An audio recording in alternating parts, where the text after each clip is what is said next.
Una exposición que, como habréis visto, no es sobre Tarteso, sino sobre los últimos días de Tarteso. Lo primero que os diré es que os llamará la atención que hablamos de Tarteso y no de Tartesos. Hay que decir sobre esto, respecto de esto, que es una convención desde un congreso en 2011 en Huelva, donde los especialistas en Tarteso acordaron denominarlo en singular Tarteso y con una sola S, que es la transcripción gráfica correcta. Y luego que la exposición más se llama Los últimos días de Tarteso, porque se centra especialmente en los últimos momentos de Tarteso. Es un recorrido por la historia de Tarteso. Es verdad que al final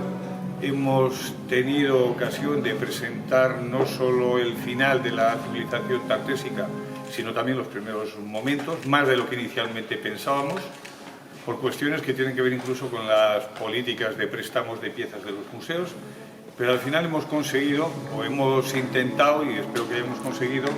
tener una cierta representación para contar lo que es Tartesos y finalmente centrarnos en lo que es los últimos momentos de esta civilización. Hay que decir que básicamente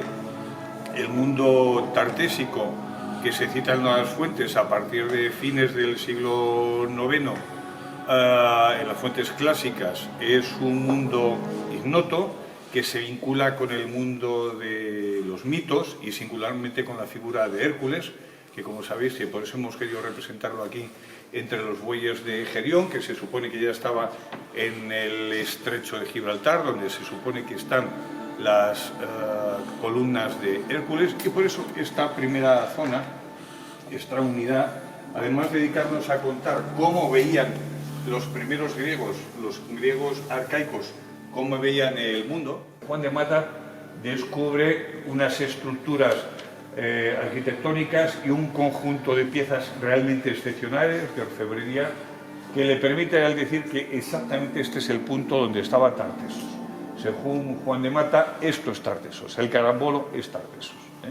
Y a partir de ahí comienza una revisión de cómo son los estudios a partir de las fuentes clásicas y de los restos arqueológicos que intentan poner en común lo uno con lo otro, es decir, las fuentes clásicas con los restos arqueológicos. Tartesos ya no sería, por tanto, esa gran ciudad que nos habían contado los escritores clásicos, singularmente Heródoto, sino que va a ser una civilización, una cultura que se encuentra en el extremo del occidente atlántico, ya en este caso, y que es fruto de la aculturación entre, repito, fenicios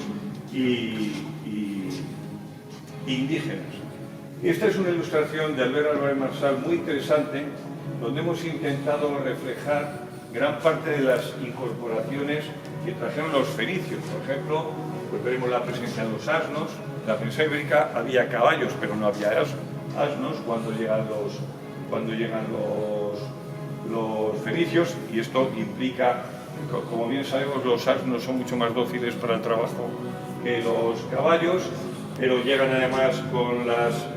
gallinacias, o sea, también, y por ejemplo tenemos, es la primera vez que llegan a la península ibérica, nos traen el alfabeto, y ellos también se llevan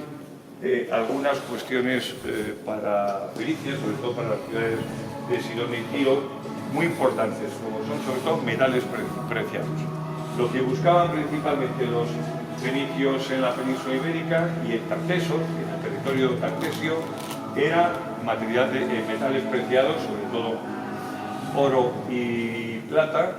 y también cobre, para posteriormente hacer toda una serie de avalorios que podían comercializar. Como sabemos bien, los fenicios eran un pueblo sobre todo de navegantes y comerciantes, y eso es lo que les permite justamente lo que justifica y lo que les plantea el venir aquí también.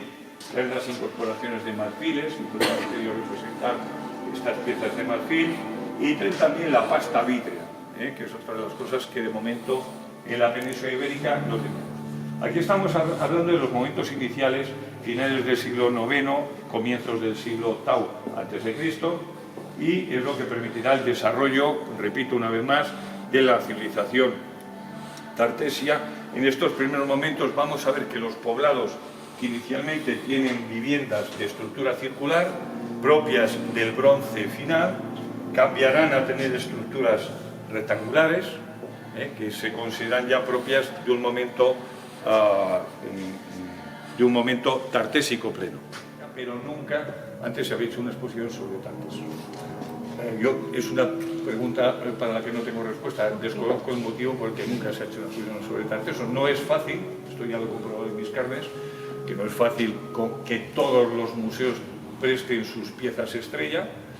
pero había que intentarlo y hay ocasiones en que sale bien, como es el caso. Y luego